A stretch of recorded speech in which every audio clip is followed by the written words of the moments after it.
I am Moulaye Taboure, the co-founder and CEO of ANKA.Africa. ANKA is located mainly in Abidjan, where the majority of our team is, but afterwards we have team members all over the world in 30 countries.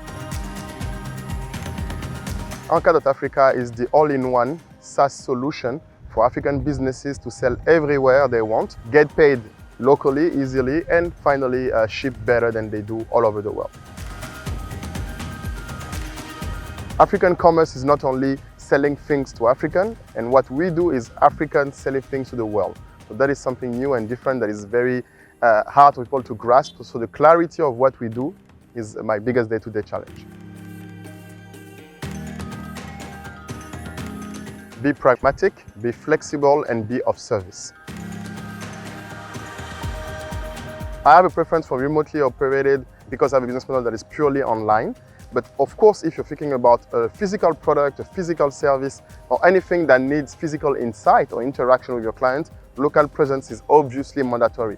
And I might add that you need to have a local presence when you're exploring and when you're trying to create something that people don't know. Every time you hire someone, you have to develop them, so training is pretty much mandatory. If you rather hire someone external or train someone to develop an expertise, in my opinion, the best thing is definitely to train if you can, if you have the expertise. But of course, if you don't have it, it's better to hire an expert where they are. Ideally, an expert on the exact topic in the exact context, because expertise is about context. For this, it depends on what you're selling. Of course, if your consumers need to touch the product, or if you're talking to consumers that are not necessarily online yet and you want to bring them there, you need to be streetwise, you need to be where your clients are.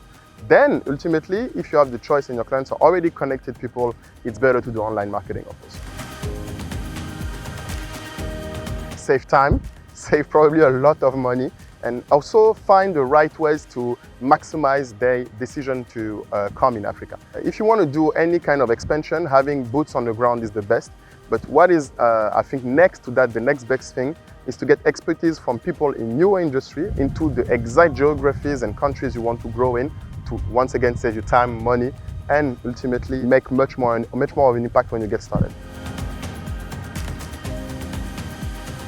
It really expresses and illustrates the fact that Africa is not just one simple continent, that you need different expertise, different singularities, and then different experts and different, I might say, point of views when you try to grow in this geographic region.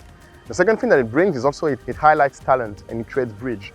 When you have experts from one region that are accessible to people that want to grow in this region, it makes it more clearer for these people that they can bring value. My indulgence personally every day is to get involved with clients. I believe this is where I get the most insight, and sometimes I get involved all the way to fixing problems for people. I would say Abidjan, because that's where I've seen the most people build underrated and good quality tech. But if you were to name anywhere else, I would say recently Zanzibar in Tanzania, where the government is doing strives to welcome tech companies in multiple ways, and we have Silicon Zanzibar starting. Personally, it's definitely here, so ITC.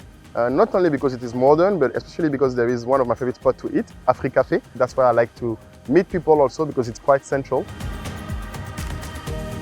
It's definitely the ANKA.Africa app, so you can find it on the App Store. It will allow you not only to earn money on social media and anywhere else, but also to pay out in mobile money, on a Visa card, or anywhere you want to. So it's kind of the perfect tool for any business person in Africa.